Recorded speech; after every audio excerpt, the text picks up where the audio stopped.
Hey Encino, we've made exciting upgrades to your Amazon Fresh store, and it's time to celebrate with savings. Pick up our circular in-store and find big deals updated every week. Visit your refreshed Amazon Fresh grocery store on Ventura Boulevard. Blog Talk Radio.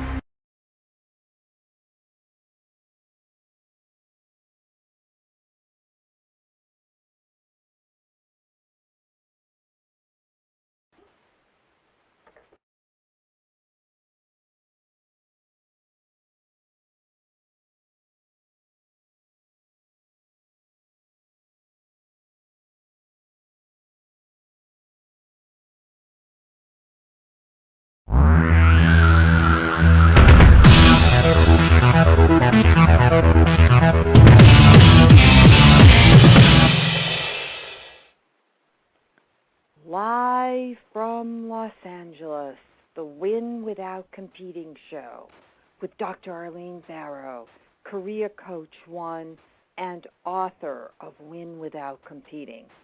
I'm Dr. Arlene. Welcome to my show. I will teach you how to use my Right Fit method, which will empower you to achieve your career and life goals. Today, I will talk about how to find the right fit job with zero competition. Consider the warrior mindset dead. Bury it right now. Your goal is to focus on yourself and raise the bar higher and higher. Why? Especially in a difficult economy, it's imperative to maintain high standards. One of the major reasons that our economy is teetering and tottering is that we have lowered our standards. Here's one example. In the housing industry, we gave loans to people without requiring them to demonstrate they were capable of making their monthly payments. We sold the dream that everyone should own a home.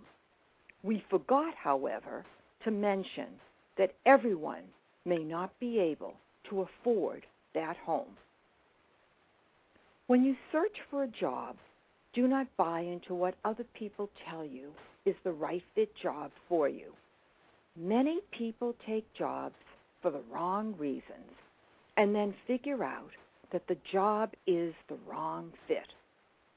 I do not want this to happen to you. Here are 7 disastrous myths that job seekers believe, which can negatively impact on your job search. The first, employers have a clear picture of the position they're trying to fill. Second, employers must see many candidates to determine the best. Third, calling companies about a job opening is a big mistake. Arranging an interview without sending a resume first won't work. 5, when interviewed, focus on the competition and explain why you're the best candidate.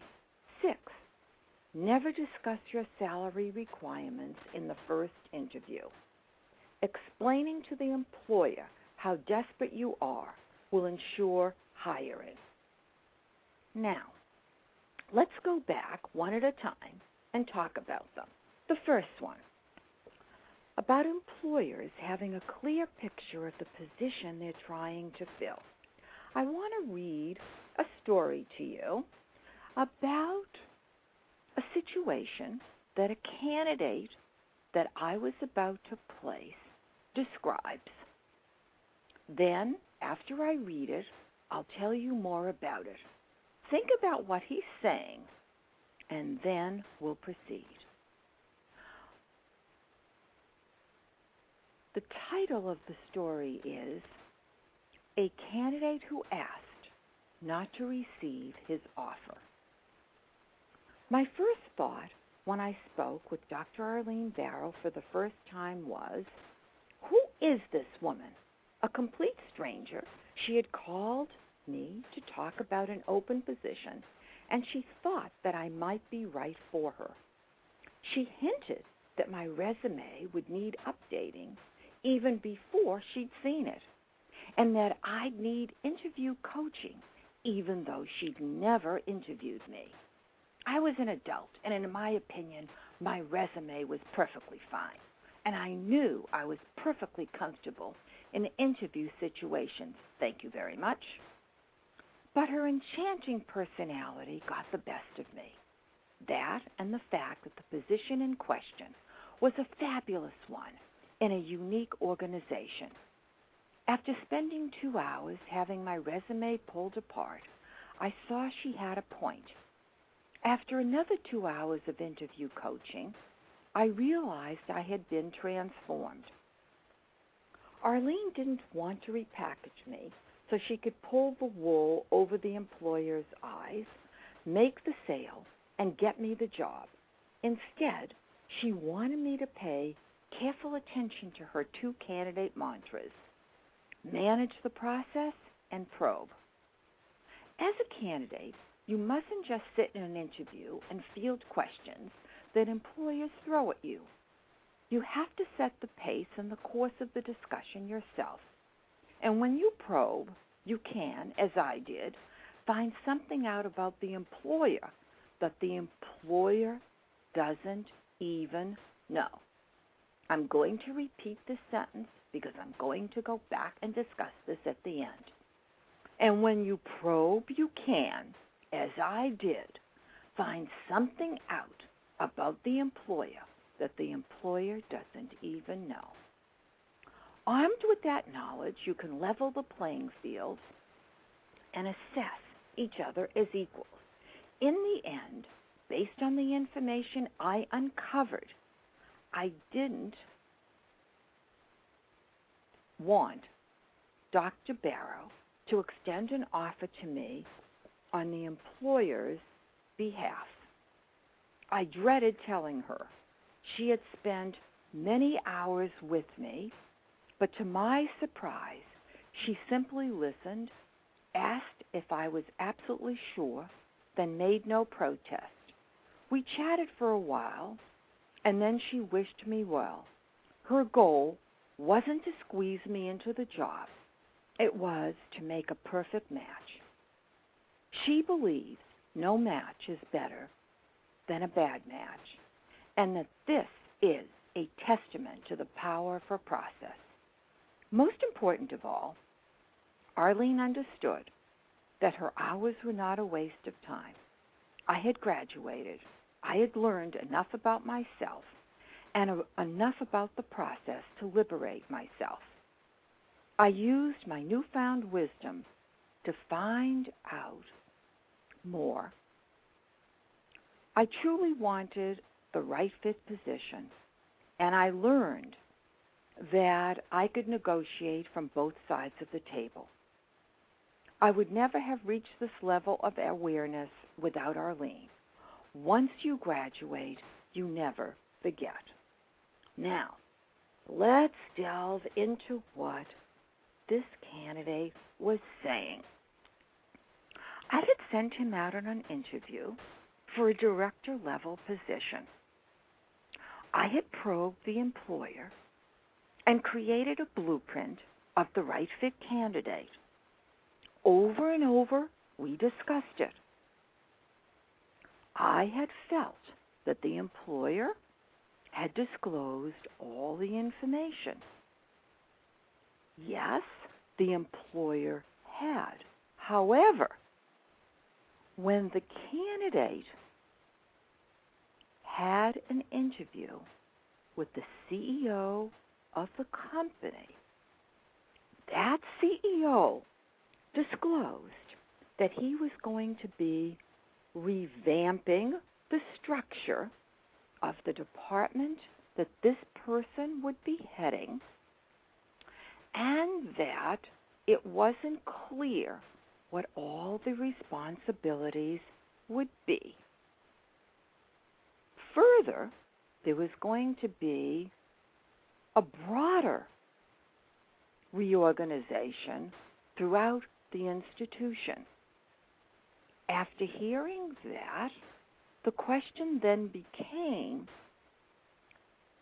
was this position, as it currently was described to him, the right fit? Now, was this the same position that I had described to him initially? Was it the same position that I had presented to him from the blueprint? Absolutely not. It had changed dramatically. In fact, the other people that I was interfacing with at the institution were shocked. They knew nothing about the CEO's plans. Okay. So, what am I saying? I'm saying if you go out on an interview and you believe that you understand or have a clear picture of the position, that perhaps this is a myth, and that you should not make the erroneous assumption that you really know what the job is all about until you ask all kinds of questions to get a complete picture. Because I had spent a long time and carefully coached this candidate how to probe, which is how to ask a series of questions to get the underlying information that is not obvious and pitch how to then respond and broadcast the right fit.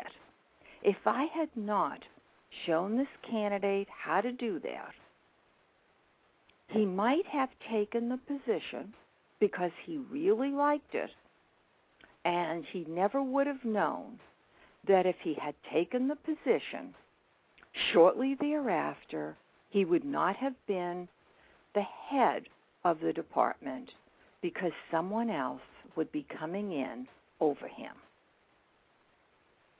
Okay, let's now go to the second myth. Employers must see many candidates to determine the best. Now, in reality, employers do love to compare and contrast. But think about it. If you have two rotten apples and pick one, what do you have? A rotten apple. We don't want the employers to compare and contrast. When you go in for an interview, I want you to probe and figure out what is the employer really searching for. Then I want you to show, by pitching the right information and broadcasting your right fit, how you match up to the specs of the position that you've just uncovered. Pretend you're Sherlock Holmes, that you're searching and searching and searching. After you show that you're the right fit, you will have stopped the employer from shopping.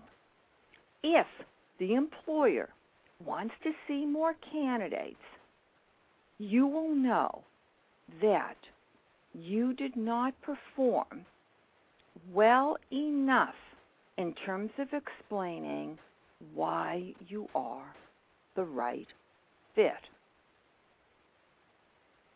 Myth 3. Calling companies about a job opening is a big mistake. Absolutely not. Calling companies, even if you're fearful about cold calling, and I know that sometimes it's uncomfortable to call people whom you do not know, it is crucial that you call a company before presenting yourself to that company. Again, why? Because you want to figure out early on whether you're the right fit. For example, if you think there may be a lot of traveling and you hate to travel, and you ask the question, how much travel is involved in this new position? And you find out it's 75% of the time, and you're not comfortable about doing this, then I would recommend you do not proceed. I've met many, many candidates over the years who accept positions and then figure out that it's the wrong fit. I really don't want you to do that. Myth 4. Arranging an interview without sending a resume first won't work. Absolutely not. What you want to do is, when you make that cold call, you want to present yourself and arrange the interview prior to sending the resume, and then subsequently, after you figure out the specs of the job, you want to take your resume, revamp it, and show why you are the right fit. So you arrange the interview first, and then subsequently follow up and email your resume to the employer. Please be sure to check it very carefully.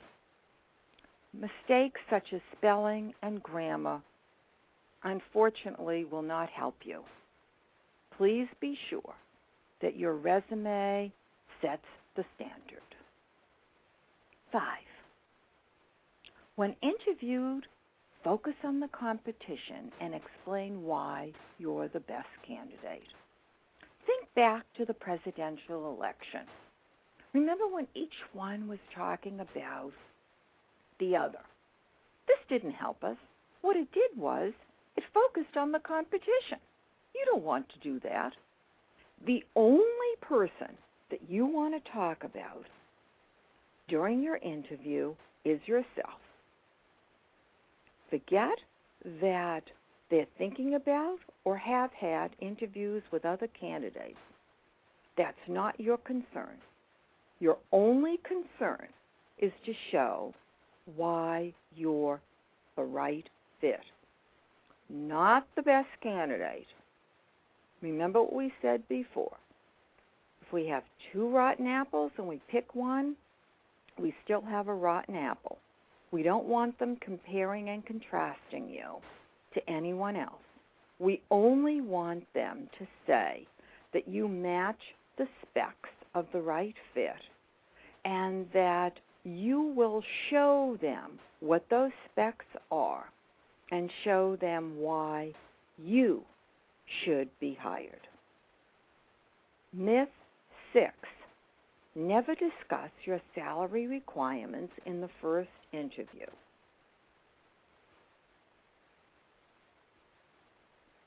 That is, again, a myth. What you need to do is, early on, be sure that you will accept the position that's within the salary range that the company is offering. Otherwise, you will receive an offer that is unsatisfactory. Why spend time having many interviews, meeting lots of people, and finding out the salary is wrong for you? Early on, you want to clarify the salary range. Now, does that mean you have to disclose what you're currently making? Absolutely not. It doesn't matter what you're making. It only matters what you will accept in terms of a salary. Myth 7.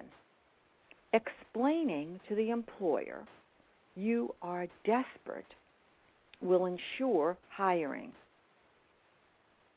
Absolutely not. If you disclose to the employer that you are desperate, what will happen is that they will focus in on your desperation and not focus in on why you are the right fit. Keep your personal situation to yourself. You do not have to talk about your family.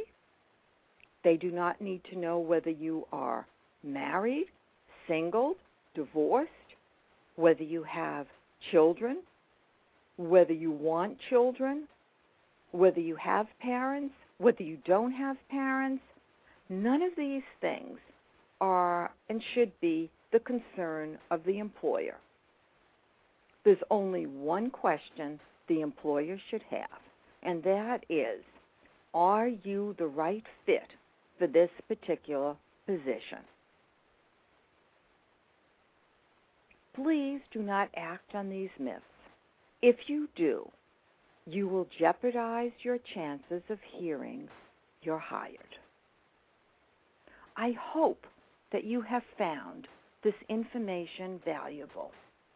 And please do contact me and let me know how my suggestions and strategies are helping you. You can feel free to email me at drbarrow, that's B-A-R-R-O, drbarrow at winwithoutcompeting.com, or feel free to call me at 310-441-5305. 310-441-5305. Please join me again on Wednesday, December 3rd at 5 p.m. Pacific Time. Learn how rejection, uncertainty, and death create career success. I'm going to repeat it again because I know it sounds strange.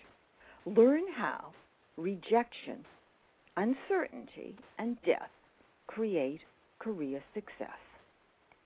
My guest will be healthcare media pioneer Tom Lombardo, founding editor-in-chief of WebMD and editor of Aftershocks, The Poetry of Recovery for Life-Shattering Events.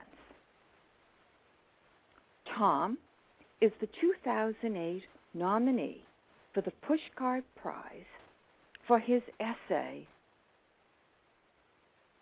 Fieldwork.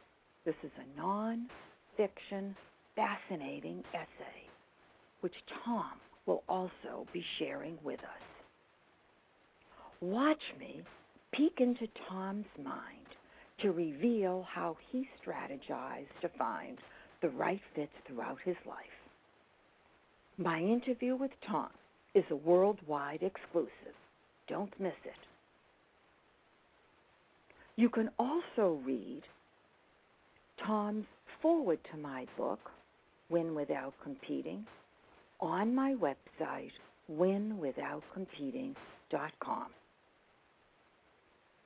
On Amazon, watch for Win Without Competing, which will be released soon as a Kindle book. Until next time, remember this trigger tip. Change your mindset to the right fit method, and you will change your life. Goodbye for now from Dr. Arlene, Career Coach 1, and author, Win Without Competing. Bye-bye.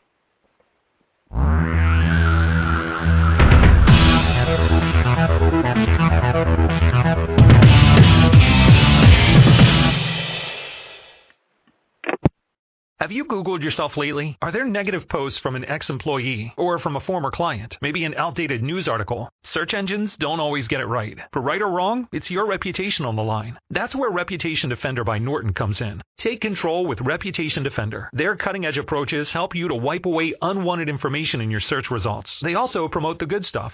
You can start by getting your free reputation report card at reputationdefender.com or call 800-811-4975 to speak to an expert.